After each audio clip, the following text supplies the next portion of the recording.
பிப்ரவரி 5, 6, 7 நாட்கள்ல நம்மளது யுகம் தொடங்கி 8, 9, 10 ஆகிய நாட்கள்ல ஈவென்ட்ஸோட களை கட்ட போகுது. இந்த யுகம் கேசிடியினுடைய ஒரு புதிய யுகம், நம்பிக்கை தரக்கூடிய இந்தியாவின் ஒரு நம்பிக்கை யுகம், மாணவர்கள் எல்லோரும் சேர்ந்து கலக்க போகிற மாணவர்களினுடைய யுகம். அது மட்டும் இல்ல, இந்த வருஷம் அவங்க சர்க்கிள்னு ஒரு தீம் எடுத்திருக்கிறாங்க. சர்க்கிள்னா ஒரு இது பரிபூர்ணமா நிறைவடைகிறது. எப்படி ஒரு வட்டம் வாழ்க்கை முழுக்க நம்மை துரத்தி வருகிறதோ அதை போல இவர்கள் நிறைய சோசியல் இஷ்யூஸ் எல்லாம் கையில் எடுத்து அட்ரஸ் பண்ணியிருக்காங்க. குறிப்பா டிரான்ஸ்ஜெண்டர்ஸ் வச்சு ஒரு ஃபுட் ட்ரக் பண்ணியிருக்கிறாங்க.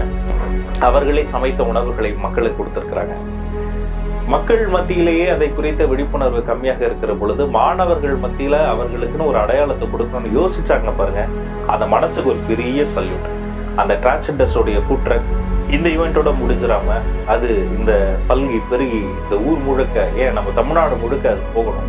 அவர்களுக்கான அடையாளத்திற்காக இவர்கள் உடைக்கிற இந்த உடைப்புக்கு ஒரு மிகப்பெரிய கௌரவம் கிடைக்கும். அது மட்டும் இல்ல, இந்த ப்ரொஃபஷனல் ஷோஸ்ல என்னுடைய அருமை நண்பர் அலெக்ஸ் வந்து கலக்குன்னு கலக்க போறாரு.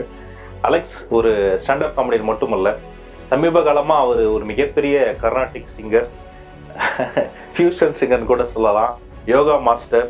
அவர் இன்னும் கும்ஃபு, கராத்தே, பிரேக் டான்ஸ் மட்டும் தான் பண்ணலன்னு நினைக்கிறேன். ஆகையா அவர் பண்றதுக்கு வாழ்த்துக்கள். அண்ட் என்னுடைய ஃபேவரட் சிங்கர் சின்மயி குரலுக்கு வந்து உலகத்துல ஒரு விலையே கிடையாது.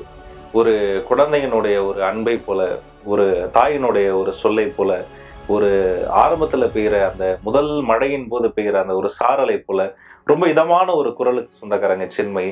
அவர்கள் 2 பேருடைய ஷோ இந்த மாணவர்கள் மத்தியில் ஒரு பெரிய ஹிட்டாக என்னுடைய வாழ்த்துக்கள். கிட்டத்தட்ட 125 ஈவெண்ட்ஸ் நடக்குதுன்னு நினைக்கிறேன். மொத்தமா அது 60-60ன்னு பிரிச்சிருக்காங்க. மேக்ஸ்ல நான் ரொம்ப வீக்கு. எத்தனை ஈவெண்ட் நடத்துறாங்களோ அத்தனை ஈவெண்ட்லயும் இந்த யுகம் மாபெரும் வெற்றி அடைய குச்சட்னி ராஜ்மோகனின் வாழ்த்துக்கள், வணக்கங்கள்.